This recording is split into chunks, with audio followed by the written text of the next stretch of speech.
បងប្អូនគ្នាជាភាពខុសខើមែនតើនៅមន្ទីរបន្តិចយោធារបស់ថៃបានធ្វើការបាទចូលទៅកោះផ្ទះរបស់ប្រជាពលរដ្ឋរបស់កម្ពុជារបស់យើងដែលស្ថិតនៅបាទខេត្តពោធិ៍សាត់បាទដែលប្រជាពលរដ្ឋគឺបាទគាត់ថតកាមេរ៉ាសមត្ថភាពឥឡូវនេះគឺកំពុងតែមានការភ្ញាក់ផ្អើលយ៉ាងខ្លាំង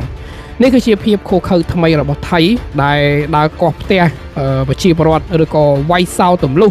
ចូលទៅលួចទ្រព្យសម្បត្តិរបស់បាទបងប្អូនប្រជាពលរដ្ឋខ្មែរយើងឥឡូវនេះយើងឃើញថាវីដេអូមួយនេះគឺកំពុងតែ viral ខ្លាំងមែនទែនកំពុងតែ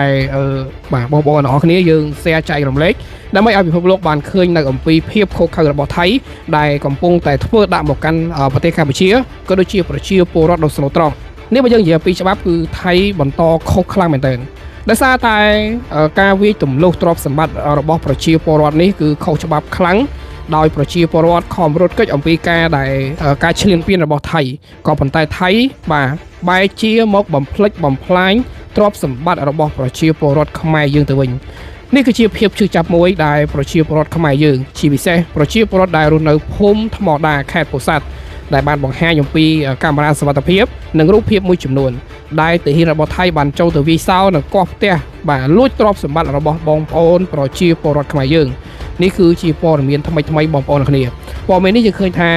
សារព័ត៌មាននៅក្នុងស្រុករបស់ប្រទេសកម្ពុជាកំពុងតែមានការចុះផ្សាយច្រើនមែនទែនដោយសារតែនេះគឺជាភាពបាទខុសខើដោយស្ថានភាពបាទប្រទេសកម្ពុជារបស់យើងគឺកំពុងតែក្តៅកគកបានន័យថាប្រទេសថៃឬក៏នាយករដ្ឋមន្ត្រីថៃលោកអនុទីនបាទអាចនិយាយបានថាគាត់កំពុងតែងប់ជាមួយនឹងអំណាចដើម្បីផ្គប់ចិត្តបាទប្រជាជនមួយចំនួនទូចដែលត្រូវការសង្គ្រាមក៏ប៉ុន្តែប្រជាជនឬក៏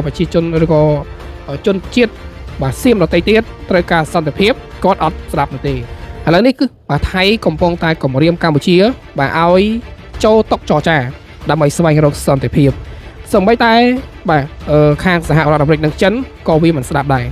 វាបែរជានិយាយថាបើសិនជាចង់បានសន្តិភាពត្រូវតែឲ្យកម្ពុជាចូលតុចរចាជាមួយនឹងភាគីរបស់ថៃដោយមិនចាំបាច់ឲ្យភាគីដទៃទៀតមកចរចាជាមួយនឹងខ្លួននោះទេនេះគឺជារឿងរ៉ាវដ៏ហួសចិត្តមួយដែលថៃធ្វើអត់ខ្មាស់ថៃបន្តឈ្លានពានមកកាន់ទឹកដីកម្ពុជារបស់យើងអត់ឈប់ឈរតែម្ដង